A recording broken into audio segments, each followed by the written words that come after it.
వాగర్థావివ సంపృక్తౌ వాగర్థ ప్రతిపత్తయే జగతః పితరౌ వందే పార్వతీ పరమేశ్వరౌ ఆదిత్యాయ చ సోమాయ మంగళాయ బుధాయ చ గురుశుక్ర శనిభ్యశ్చ రాహవే కేతవే నమః.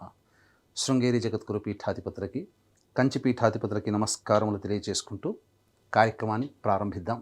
ఇట్స్ యూటీవీ ప్రేక్షకులకి స్వాగతం. 18 అక్టోబర్ నుంచి 5 డిసెంబర్ వరకు గురుగ్రహము మారబోతుంది. మిథున రాశిలో నుంచి కర్కాటక రాశిలోకి. ఈ గురుగ్రహమే కాకుండా ఈ గురుగ్రహంతో పాటుగా రవి కుజగ్రహ ప్రభావాలు, శుక్రుడు మారడం, బుధగ్రహం మారడం, అలాగే ఉన్నటువంటి రాహుకేతులు శనిగ్రహాల యొక్క స్థితిగతుల ప్రభావాన్ని అనుసరించి ఈ యొక్క ద్వాదశ రాశిలో జన్మించినటువంటి వారికి ప్రధానంగా గురుగ్రహ మార్పు, మిగతా గ్రహాల మార్పుతో భవిష్యత్తు ఎలా ఉండబోతుంది, 18 అక్టోబర్ నుంచి 5 డిసెంబర్ మధ్యకాలంలో ఎటువంటి మార్పులు చోటు చేసుకుంటాయి, అలాగే నిర్ణయాలు ఎలా తీసుకోవాలి, జీవితంలో అభివృద్ధి బాటలో ఉండాలంటే ఏ రాష్ట్ర వారికి ఈ గురువు అనుకూలంగా ఉండబోతున్నాడు, ఏ రాష్ట్ర వారికి అనుకూలంగా లేడు, ఈ అనుకూలంగా లేని రాశిలో జన్మించినటువంటి వారికి గురువు యొక్క అనుగ్రహాన్ని ఏ విధంగా పొందాలి అనేటువంటి యొక్క సరైనటువంటి విషయాలని కూలంకషంగా మీకు ఈ వీడియోలో తెలియజేసే ప్రయత్నం చేద్దాం. ఇక ఆలస్యం చేయకుండా ద్వాదశ రాశిలో జన్మించినటువంటి వారికి 18 అక్టోబర్ నుంచి 5 డిసెంబర్ మధ్యకాలంలో జరగబోయేటువంటి పలు క్షుణ్ణంగా ప్రత్యేకంగా ఉండేటువంటి మార్పులని తెలుసుకునే ప్రయత్నం చేద్దాం. గురుగ్రహము 18 అక్టోబర్ నుంచి 5 డిసెంబర్ మధ్యకాలంలో కర్కాటక రాశిలోకి ప్రవేశం చేస్తున్నటువంటి కారణం చేత వృశ్చిక రాశి వారికి ఏ విధంగా ఉండబోతుంది అనే విషయం గురించి మనం తెలుసుకునే ప్రయత్నం చేద్దాం. ప్రధానంగా ఈ వృశ్చిక రాశి వారికి పంచమ శని ఎలాగో సాధారణంగా యోగించడు, అలాగే అర్ధాష్టమ రాహువు, దశమ కేతువు, ఈ రాహుకేతుల ప్రభావం కూడా ఉండడం వల్ల ఈ వృశ్చిక రాశిలో జన్మించినటువంటి వారికి ప్రయత్నాల్లో ఆటంకాలు, పలు సమస్యలు, సంతోషంగా ఉండలేకపోవడం, అలాగే గురువు 17వ తారీఖు అక్టోబర్ వరకు అష్టమ స్థాన స్థితి ప్రభావం వలన చాలా మటుకు ఆరోగ్య సమస్యలు కానీ, లేకపోతే ధనపరమైన సమస్యలు కానీ, ఇలా ఒకటా రెండా అనేక విషయాలుగా వృశ్చిక రాశి వారు సతమతమవుతూ వచ్చారు. కానీ అనుకోని వరంలా ఈ వృశ్చిక రాశిలో జన్మించినటువంటి వారికి ప్రధానంగా గురువు భాగ్యస్థానంలోకి ప్రవేశం చేయడం 18 అక్టోబర్ నుంచి 5 డిసెంబర్ మధ్యకాలంలో ఇది చాలా యోగించేటువంటి స్థితి అని చెప్పవచ్చు. ఎందుకనంటే భవిష్యత్తులో వచ్చే సంవత్సరం ఉగాది తర్వాత అందమైన జీవితాన్ని, అద్భుతమైన యోగాన్ని ఇచ్చేటువంటి గురువు కొంత తొందరగానే 18 అక్టోబర్ నుంచి 5 డిసెంబర్ మధ్య కాలంలో అలాంటి శుభ ఫలితాలు 2026లో ఎలా ఉండబోతుందో ఈ 18 అక్టోబర్ నుంచి 5 డిసెంబర్ మధ్య కాలంలో రుచి చూపించబోతున్నాడు. అంటే అద్భుతమే, గురువు చాలా యోగిస్తున్నాడు.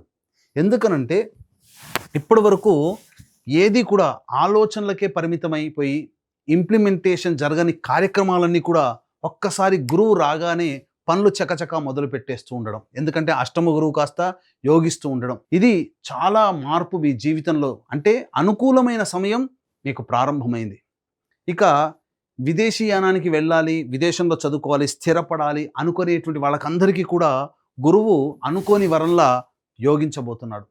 మీకు ఈ గురుగ్రహ మార్పు వల్ల సంపూర్ణంగా 5 రాశులు యోగాన్ని పొందుతున్నాయి. అందులో వృశ్చిక రాశి కూడా ఒకటి. సాధారణమైనటువంటి యోగాన్ని చక్కగా పొందుతున్నారు. అయితే ఇక్కడ ప్రధానంగా గమనించుకోవాల్సింది ఏంటంటే ఈ ఒక్క గురువు మారుతున్నాడు, కానీ మిగతా గ్రహాలు యాజ్ యూజువల్గానే ఉన్నాయి. ఈ మిగతా గ్రహాల అనుగ్రహాన్ని కూడా పొందే ప్రయత్నము ఈ వృశ్చిక రాశిలో జన్మించినటువంటి వాళ్ళు చేయాలి. ఎందుకనంటే ఈ వృశ్చిక రాశి వారికి కుజుడు 12వ స్థానంలో 27 అక్టోబర్ వరకు, రవి 18 అక్టోబర్ నుంచి 16 వరకు 12వ స్థానంలో, 16 నవంబర్ నుంచి 15 డిసెంబర్ వరకు జన్మరాశిలో, కుజుడు జన్మరాశిలో ఉంటాడు. కాబట్టి ఒక్క గురువు మాత్రమే యోగిస్తున్నాడు. కాబట్టి ఈ యొక్క గురువుకి అమితమైన బలాన్ని ఇచ్చే విధంగా దేవతానుగ్రహాన్ని పొందే ప్రయత్నం ఈ వృశ్చిక రాశి వారు చేస్తే రాహువు, కేతువు, శని, రవి, కుజ గ్రహాలు ఇచ్చే దుష్ఫలితాన్ని ఈ గురువు ఒక్కడు కాపాడగలుగుతాడు. ఇలా మీరు చేసుకోవాలి. ఇక మిగతా గ్రహాల యొక్క ప్రభావం కూడా అని చెప్పాను కదా, 18 అక్టోబర్ నుంచి 16 నవంబర్ వరకు రవి వ్యయస్థాన సంచార ప్రభావం వలన ఉద్యోగంలో బదిలీలు జరిగే అవకాశం ఉంటుంది, దూర ప్రాంత ప్రయాణాలు చేసే అవకాశం ఉంటుంది, ముఖ్యంగా అనుకున్న పనులు వాయిదా పడేటువంటి అవకాశం ఉంటుంది. ఇక చేస్తున్నటువంటి వృత్తి ఉద్యోగాల్లో కాస్త నిరాసక్తతగా సాధారణంగానే ఉంటుంది. ఎప్పుడైతే జన్మ రాశిలోకి ప్రవేశం చేస్తాడో 16 నవంబర్ నుంచి 15 డిసెంబర్ వరకు జాతకరీత్యా కాస్త వృత్తిలో, ఉద్యోగాలలో, వ్యాపారాలలో ఒత్తిడి పెరుగుతుంది. అనుకోని భయాందోళనలు ఏమీ జరగదండి.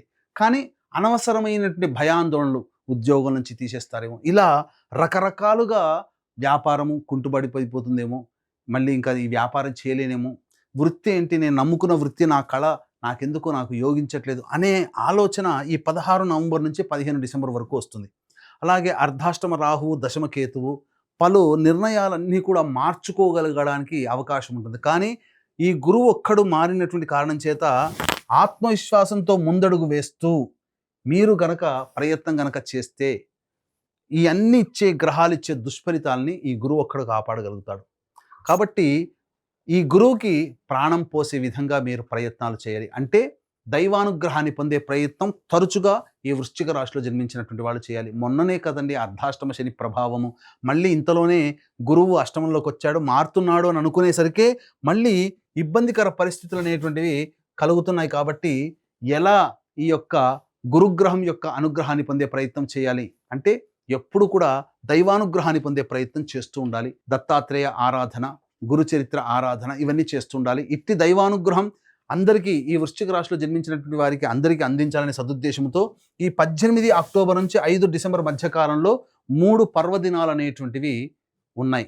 ఆ పర్వదినాలలో సర్వదోష నివారణ పూజలు, హోమాలు మన పీఠమాధ్వర్యంలో జరపబడతాయి. అవి 5 నవంబర్ కార్తీక పౌర్ణమి సుప్రసిద్ధ కాశీ క్షేత్రంలో, అలాగే 20 నవంబర్ కార్తీక అమావాస్య ఈ శ్రీశైల క్షేత్రంలో, మహిమాన్విత శ్రీశైలం, 4 డిసెంబర్ మార్గశిర పౌర్ణమి ప్రముఖ దత్తక్షేత్రంలో సర్వదోష నివారణ పూజలు, హోమాలు జరిపించి శక్తిపాతం చేసినటువంటి మాలలు ఇవ్వడం జరుగుతుంది.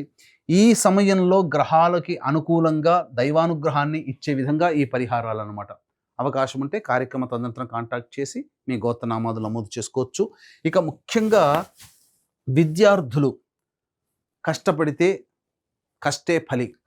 ఖచ్చితంగా ఈ వృశ్చిక రాశిలో జన్మించినటువంటి వారికి మిగతా ఏ గ్రహాలు అనుకూలంగా లేకపోయినా గురువు అనుకూలంగా ఉన్నటువంటి కాలం చేత కష్టపడితే ఖచ్చితమైనటువంటి ఫలితాలను ఇస్తాడు. నిరుద్యోగస్తులు బాగా ప్రయత్నం చేయాల్సిందే. వివాహం కాని అబ్బాయిలకి, అమ్మాయిలకి వివాహ సంబంధాలు కుదిరే అవకాశం ఉంటుంది. సంతానార్థులకి సంతానం కలిగే అవకాశం ఉంటుంది.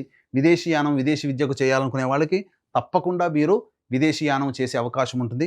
అన్ని విధాలుగా అనుకూలంగా ఉంటుంది అని చెప్పవచ్చు. ఇక మరీ ముఖ్యంగా తులారాశిలోకి 3 నవంబర్ నుంచి 26 నవంబర్ వరకు శుక్రగ్రహం యోగకారకం. అలాగే 26 నవంబర్ తర్వాత ఈ శుక్రగ్రహం వృశ్చిక రాశిలోకి సంచారం చేస్తుండడం. కాబట్టి ఏతావాత గురువు, శని, శుక్రుడు ఈ 3 గ్రహాలు మీకు సంపూర్ణంగా యోగించేటువంటి పరిస్థితి ఉంది. కాబట్టి పట్టువదలని విక్రమార్కుడిలాగా ఖచ్చితంగా ఈ సమయంలో మీరు ప్రయత్నం చేయండి. ఇంతకుముందు ఉన్నటువంటి రోజులు వేరు, ఈ రోజులు వేరు. ఈ సమయంలోనైనా మీరు అనుకున్నటువంటి పనులని కార్యాచరణలోకి తీసుకుని వస్తే తప్పకుండా మీరు విజయాన్ని చవిచూస్తారు అని చెప్పడంలో ఏమాత్రం సందేహం లేదు. ఇప్పుడు చెప్పినటువంటి వాటికంటే కూడా ఇంకా విభిన్నంగా మీ యొక్క జీవితంలో సమస్యలు ఎదురవుతున్నాయనంటే తప్పకుండా మీ యొక్క జన్మజాతకంలో నడుస్తున్నటువంటి గ్రహ దశాంతర దశల యొక్క ప్రభావం. కావున దగ్గరలోని మంచి ఉపాసనా పరులైనటువంటి పండితుల్ని సంప్రదించి వారి సలహాలు, సూచనలు పాటించినట్లయితే మరింత మెరుగైనటువంటి జీవితాన్ని పొందుతారని తెలియజేస్తూ సర్వం శ్రీ ఉమామహేశ్వర పర బ్రహ్మార్పణమస్తు.